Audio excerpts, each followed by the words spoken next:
Good evening and welcome to State of Business on Art Television. I'm Tamiru Nimsat. Let's have a look at the headlines. IMF concludes staff visit to Sri Lanka, praises economic reform progress. Global Sri Lankan Business Council's AGM opens in Colombo. News in detail.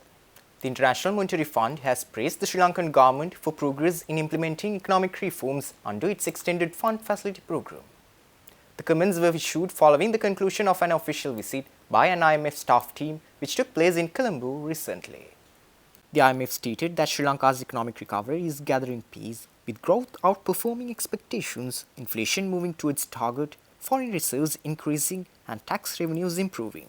The mission emphasized the need to sustain reforms to strengthen fiscal and external buffers, improve tax policy and public financial management, and complete debt restructuring talks to restore investor confidence. The IMF also urged prudent monetary policy, faster operationalization of the Public Debt Office, and stronger governance reforms to boost transparency and resilience. The fifth review of the IMF program will formally assess compliance and guide the next phase of support for Sri Lanka's economic stabilization. The annual general meeting of the Global Federation of Sri Lankan Business Councils commenced recently under the theme Uniting Global Sri Lankan Businesses Moving Forward. President Anukumara Dissanayake attended the inaugural session of the two-day event held in Colombo recently. The annual meeting of the Global Federation of Sri Lankan Business Councils brings together entrepreneurs and business leaders from 15 countries including the United States, United Kingdom, Japan, Australia, Canada and India to explore new trade and investment opportunities. President Dissanayake presented symbolic appreciation awards to International Council representatives and stressed the importance of leveraging the global Sri Lankan business network to strengthen the economy. Discussions during the summit are focused on expanding international trade links, attracting new investments, and encouraging active participation of Sri Lankan entrepreneurs worldwide. The event was also attended by Foreign Minister Vijitha Herath, ambassadors, and senior members of the Council.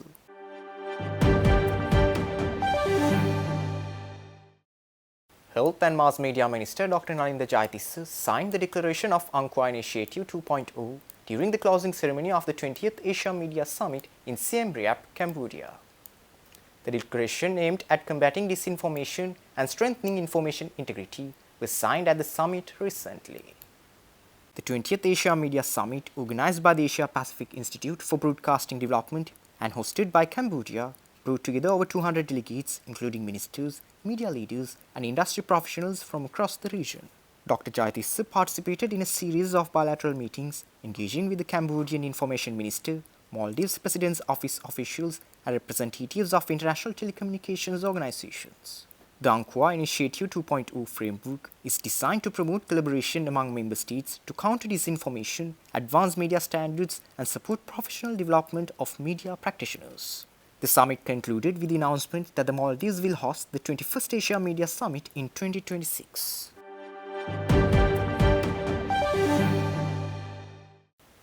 Stay tuned. We will return after this short commercial break.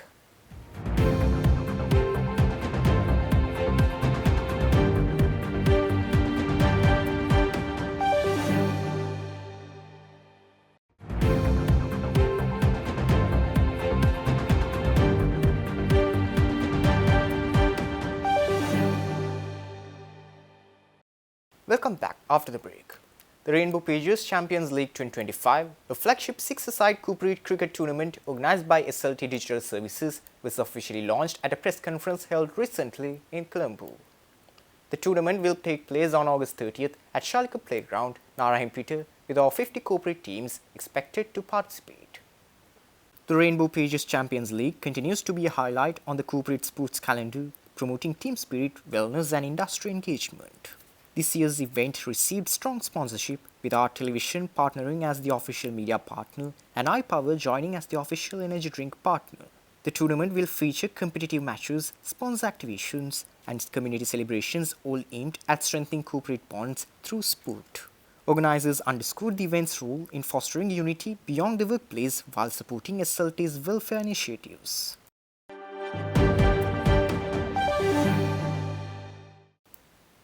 The European Union and Sri Lanka have hosted a landmark three-day international conference on child protection to to tackle violence against children and strengthen protection systems. The event commenced recently in Colombo under the theme Uniting Stakeholders for Child Rights with over 250 government, academic and international participants. The conference, which was held from July 25th to 27th, assembled leaders and experts to address critical issues such as child abuse and policy reform. Hosted by the University of California's Gender Studies Department in partnership with the National Child Protection Authority and supported by the EU through UNICEF Sri Lanka, ICCP25 aims to strengthen institutional frameworks and enact evidence-based legislation. The Sri Lanka National Child Protection Authority reported over 10,000 child abuse cases in 2024, with over 8% involving sexual abuse. Speakers including the Speaker of Parliament, the Justice Minister, the EU Ambassador and UNICEF representatives called for child-friendly justice reforms, stronger coordination and community-led prevention. The summit also included capacity-building workshops for media and policy practitioners and will prepare ASEAN inputs for taking Sri Lanka's child protection agenda forward.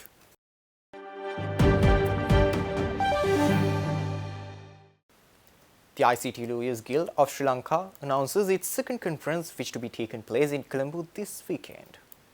Addressing a media briefing, Chairman of the ICT Lawyers Guild of Sri Lanka, Dr. Sunil Abhiratna said the event will bring in jurists, policymakers, tech innovators and corporate leaders to address the legal challenges faced in the process of Sri Lanka's path to digital transformation. ICT Law Annual Conference 2025, which is titled as Law in the Digital Pulse, is aimed at bringing awareness to the legal fraternity of the development and the trends of artificial intelligence in today's context of its use in the legal sphere. Key topics listed for discussion are tackling digital threats, cybercrime, AI misuse and privacy violations, evaluation of current laws on e-commerce, data protection and surveillance. The Guild also announces that it will strengthen the cross-sector collaboration among judiciary, law enforcement and tech experts. Because we have formed this guild specially to give a supportive role, supporting hand to the bar association.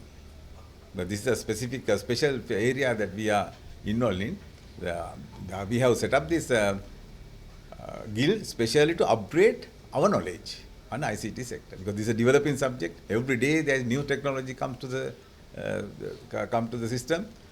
So then we must know what is the legal impact on that. So this is the idea. Not only attorneys at law, not only the people who are involved in legal field, others also can join. If you have any interest on ICT or ICT law, the participants can attend to this conference. We want to promote this area and to identify the loopholes, grey areas and barriers, especially. This is the main idea and main objectives of this conference.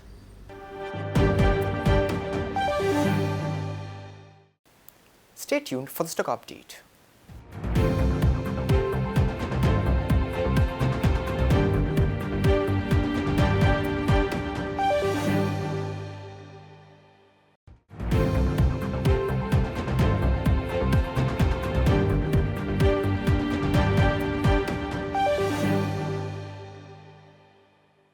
Trading at Colombo Stock Exchange ended on positive notes today. The all share price index gained by 50.15 to close at 19,517.86. The S&P SL20 gained by 19.47 to close at 5,774.51. The turnover was over 6.1 billion rupees and over 162 million shares were traded. Up next are forex rates.